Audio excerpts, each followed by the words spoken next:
La reforma laboral sigue generando diferencias y posturas contrapuestas. Tanto gremios que representan a grandes y pequeñas empresas coinciden en que el proyecto debe perfeccionarse. Ese fue el objetivo de la reunión que sostuvieron las pymes con la nueva ministra del Trabajo, Jimena Rincón. Queremos ahondar en las principales preocupaciones de este sector económico y para eso nos acompaña Germán Dastres, director de la CONAPYME e integrante del movimiento Reforma, la Reforma Laboral. ¿Cómo estás, Germán? Bienvenido. Buenas tardes, Paulina. Bien, muy bien.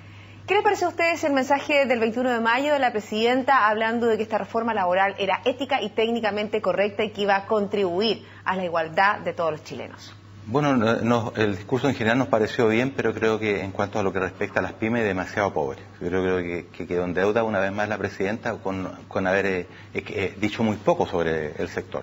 ¿Qué esperaban ustedes? Que dijera más, porque nosotros tenemos una importancia hoy día que no es una importancia económica, pero sí tenemos una tremenda importancia social, porque damos trabajo a más del 60% de los trabajadores hoy día que hay en Chile. Y en esa misma línea, ¿qué echaron de menos con respecto, por ejemplo, a medidas pro crecimiento? Bueno, hoy día el problema grave que tienen las pymes es que tenemos un mercado que se ha monopolizado. Los que nos dedicábamos antes a la manufactura, estamos sometidos a una competencia desleal con los productos chinos, porque ahí no hay por dónde competir, ahí no hay derechos laborales. Entonces yo creo que tiene que apuntar más al crecimiento de la venta de este sector. Si queremos tener un país más justo, un país mejor, con el cual todo el mundo sueña con una equidad social, habría que, inyectarle a la vena recursos a este sector.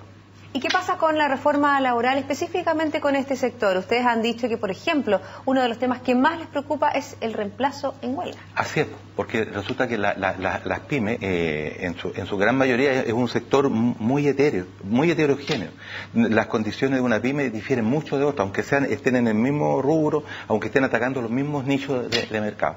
Entonces, al respecto de eso no se dijo absolutamente nada. Yo creo que esas son las deudas que tenemos que ver, porque por eso nos causa esta reforma laboral nos causa mucha incertidumbre. Siendo que nosotros, en general, con el mundo de la CONAPYME, estamos de acuerdo con la reforma laboral, que hay que darle mayor capacidad a los sindicatos, todo lo que se quiera. Pero este sector es distinto, este sector no se puede comparar a un sector de micro, pequeña y mediana empresa con una gran empresa, especialmente con una transnacional. Porque me imagino que, por ejemplo, Germán, los sindicatos en una pequeña empresa, si es que se logran constituir, son muy pequeños y logran una relevancia distinta a lo que se logra en una gran empresa. Así es, por ejemplo, hoy día en Chile se pueden constituir sindicatos con 8 trabajadores. Nosotros hemos conversado en forma clara y transparente, mirándonos a los ojos, incluso con la dirigencia de la CUT. Y ellos mismos no están de acuerdo con que existan 8 trabajadores. O sea, nosotros estamos planteando que, ya que se hace una reforma laboral, el piso mínimo para formar un sindicato sean 25 trabajadores. Porque cuando una empresa tiene 8 trabajadores, generalmente es una empresa familiar. Trabaja la señora, trabajan los hermanos, trabajan los cuñados. En general trabaja la familia. Entonces no tiene sentido tener un sindicato tan chiquitito. ¿Les preocupa a ustedes, por ejemplo, cuando ya hay una huelga, los problemas que puedan desatar, por ejemplo, en servicios básicos para las personas, o también, ¿no es cierto?, lo que le puede pasar a una pyme si es proveedor de una gran empresa, que cambien de proveedor? Sí, claro. Ese es un problema gravísimo, porque, por ejemplo, incluso es más, si se vota en huelga el metro, por ejemplo, de partida nuestros trabajadores ya de partida no pueden tienen problemas para llegar a trabajar. Y si mi trabajador no llega a trabajar, yo no voy a dar cumplimiento al que me está subcontratando. Nosotros en general trabajamos en una cadena, en un encadenamiento productivo, trabajan las pymes. Entonces, si se nos corta la cadena de producción, la lógica es que nuestro mandante nos va a cortar el contrato de trabajo y los trabajadores que nos van a quedar sobrando. Bueno, lo mismo que está pasando con aduanas en estos momentos. Claro.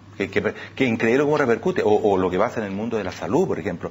Nosotros estamos de acuerdo que en Chile está en deuda con el sector de la salud, pero cuando el sector salud se vota en huelga matiné, vermú y noche, al que más perjudica al sector que quiere beneficiar, que al final son los más pobres del país, porque la gente que tiene algún recurso se puede mejorar por otro lado, por último recurre a alguna urgencia, lo puede cancelar, pero la gente que vive en las poblaciones cuando no tiene atención médica, y yo creo que eso es replicable para el conjunto de las pymes en general. ¿Qué le pareció a usted en esta reunión con la ministra entrante, la ministra del Trabajo, Jimena Rincón, a diferencia, por ejemplo, de la anterior ministra Javiera Blanco? Bueno, nosotros con la Jimena Blanco tuvimos varias reuniones, con la ministra Jimena Rincón tuvimos un desayuno. Yo encontré que había bastante buena disponibilidad, digamos, de escucharlo. O sea, entonces, bueno, o más de que sea de oír. Ahora lo que pretendemos es que nos escuche, o sea, y eso está todavía por verse. Pero porque es distinto escuchar que implementar las medidas que ustedes proponen. Claro. Entonces nosotros, bueno, también en una negociación también se tiene que ceder, no tan solo el Estado va a hacer lo que nosotros queramos. Pero yo creo que también aquí no deberíamos tanto los trabajadores con los empresarios solamente confiar en el Estado.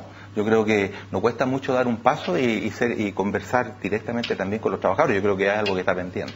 Y en esa misma línea, por ejemplo, este grupo de personas transversal de reforma a la reforma laboral, al igual como fue reforma a la reforma tributaria, ¿qué esperan lograr? ¿En qué se han centrado? ¿Cuáles son los lineamientos que ustedes tienen? Porque agrupan a pequeñas y también a grandes empresas.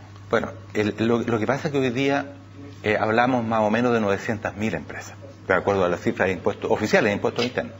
Y de las 900.000 empresas, solamente no más allá de 12.000 empresas son las que están vendiendo el 85%.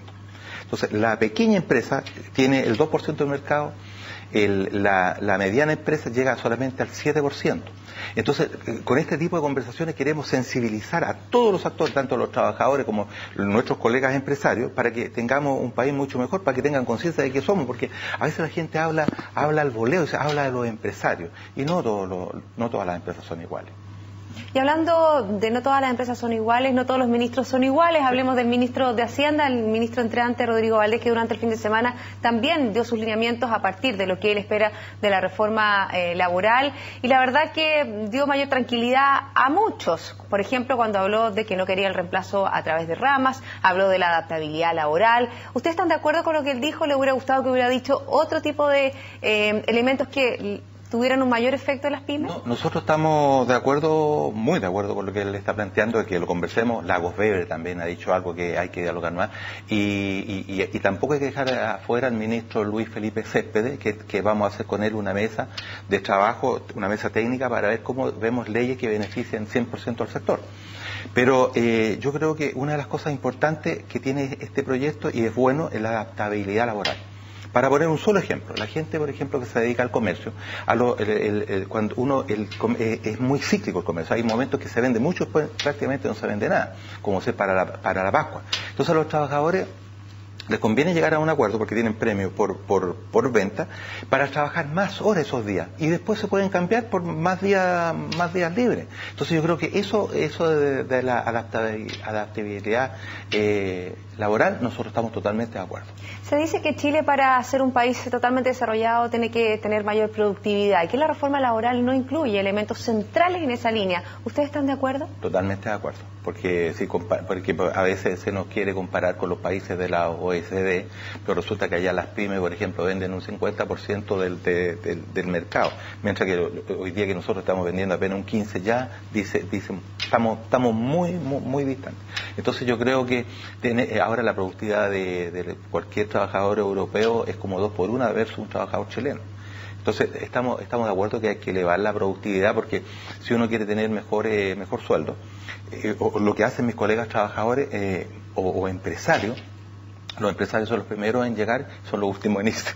Nosotros trabajamos mucho, son gente muy trabajólica. Pero es la única forma, o sea, pensar que si yo no hago un esfuerzo o trabajo lo mismo que estoy trabajando ahora y voy a ganar el doble, la verdad es que es un sueño utópico. Bueno, y retener los talentos, que es lo fundamental, sobre todo en las pequeñas y medianas empresas, donde existe una relación mucho más directa entre empleados y empleadores. Y además que es muy importante, por ejemplo, nosotros para crecer tenemos que crecer conjuntamente con los trabajadores. Las empresas nuestras crecen gracias al esfuerzo y al trabajo y sapiencia de nuestros trabajadores. Muchas gracias, Germán, por haberme acompañado en Agenda Económica. Gracias, Paulina. Y con esta entrevista finalizamos la edición de hoy de Agenda Económica. La invitación a todos ustedes es a quedarse en compañía de CNN Chile. Hasta pronto.